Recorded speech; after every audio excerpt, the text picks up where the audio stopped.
किसी ने बड़े कमाल की बात कही है कि लोग अपने चेहरे को साफ रखते हैं जिस पर लोगों की नजर होती है, लेकिन अपने दिल को और अपने कर्मों को साफ रखना भूल जाते हैं जिस पर भगवान की नजर होती है।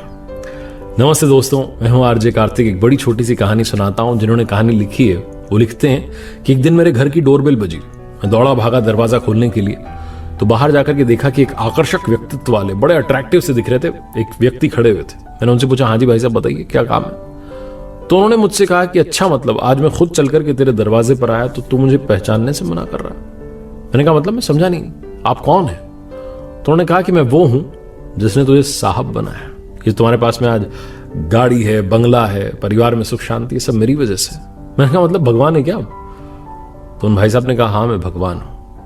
तू कहता था ना नजर में रहते हो लेकिन नजर नहीं आते, तो आज मैं नजर आ गया हूं। आज पूरे दिन तुम मुझे देख सकते हो, सिर्फ तुम ही देख सकते हो, कोई और देख नहीं पाएगा। मैं पूरे दिन तुम्हारे साथ रहूंगा। मैंने कहा है सच में, ऐसे मजाक मत करो। बोले हाँ सच में, मैं सिर्फ तुम्हें दिखाई दूंगा। मैं उनसे बात कर ही रहा था, तभी मेरी मां ने अचानक आवाज दी, अरे क्या कर रहा है, दरवाजे पर अंदर आ, कोई भी तो नहीं है वहां पर। मैं घबरा गया, सहम गया कि क्या हुआ, मां को दिखाई क्यों नहीं दे रहे। बिना देरी के अंदर आया।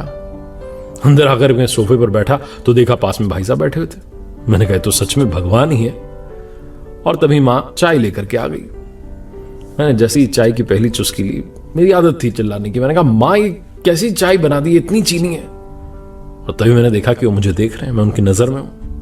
अचानक से मुझे लगा कि भगवान के सामने भगवान क्या सोचेंगे कि अपनी मां को ऐसे तेज तेज आवाज में जो है बोलता है, इतना गुस्सा करता है मां पर। मैंने फिर प्यार से मां से कहा कि मां ठीक है, अच्छी है, मैं पी लूंगा।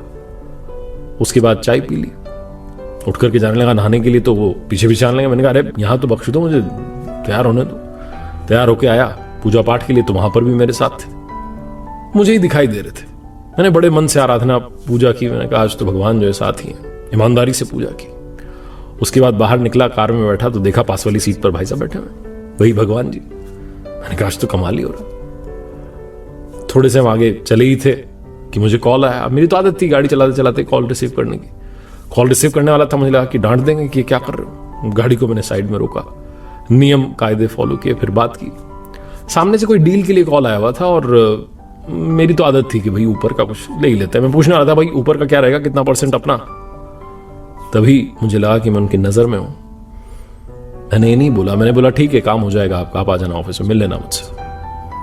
वैसे ही कोई बात ही नहीं की। ऑफिस में पहुंचा तो स्टाफ से कई बार बदतमीजी कर लेता था, गुस्सा करता था, कई बार बोलते बोलते गाली निकल जाती थी, कंट्रोल नहीं रहता था अपनी जीभ पर। लेकिन उस दिन तो क्योंकि उनकी नजर में था तो मैंने ऐसा कुछ किया ही नहीं। किसी के साथ मैंने बुरा बर्ताव नहीं किया, गुस्सा ही नहीं किया किसी पर, शांति से बात की। सब लोग बड़े अचंभित थे कि आज क्या हो गया सर को, बड़े शांत थे, सबसे प्यार से बात कर रहे। पूरा दिन ऐसे ही अच्छे अच्छे बिहेवियर के साथ में बीत गया। ना मेरे अंदर काम आया, क्रोध आया, लोभ आया, मोह आया, कोई भी विकार नहीं आया, क्योंकि मैं उनकी नजर में था। मैंने कहा भाई एक दिन तो ढंग से जीना है। शाम हुई, दफ्तर से वापस घर जाने के लिए गाड़ी में जाकर के बैठा तो पहले से वो आकर के बैठ गए थे सीट पर। मैंने कहा सीट बेल्ट लगा लो, थोड़ा नियम आप भी फॉलो करो। उन्होंने सीट बेल्ट लगा लिया। हम चल दिए, घर आए तो डिनर तैयार था डाइनिंग टेबल पर, मां इंतजार कर रही थी। मैंने देखा कि वो भी साथ में आकर के बैठ गए। पहली बार मैंने अपने जीवन में कहा प्रभु पहला निवाला आप लीजिए। उन्होंने पहला निवाला लिया, फिर मैंने भोजन शुरू किया। डिनर कंप्लीट हुआ तो मां ने मुझसे कहा कि आज तो तूने खाने में कोई कमी नहीं निकाली, आज तूने बताया नहीं कि इसमें ये कमी वो कमी, तो रोज कुछ ना कुछ कहता है। आज क्या हो गया, सूरज पश्चिम से निकला है क्या।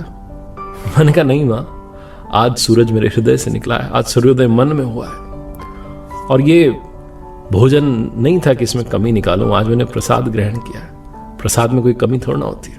मेरी मां बड़ी सरप्राइज थी कि क्या बात है, बच्चा तो बिल्कुल ही चेंज हो गया। उसके बाद थोड़ा टहला, सोने के लिए आया तो देखा कि वहां पर भी वो मौजूद थे, मेरे सिर पर हाथ फेर रहे थे और मुझसे कह रहे थे कि तुझे किताब पढ़ करके सोने जाने की जो तेरी आदत बन जाती है, कई बार तो संगीत सुन करके सोना चाहता है, आज किसी चीज की तुझे चिंता नहीं है, तुझे सुकून की नींद आएगी। और सच में मुझे सुकून की नींद आ गई।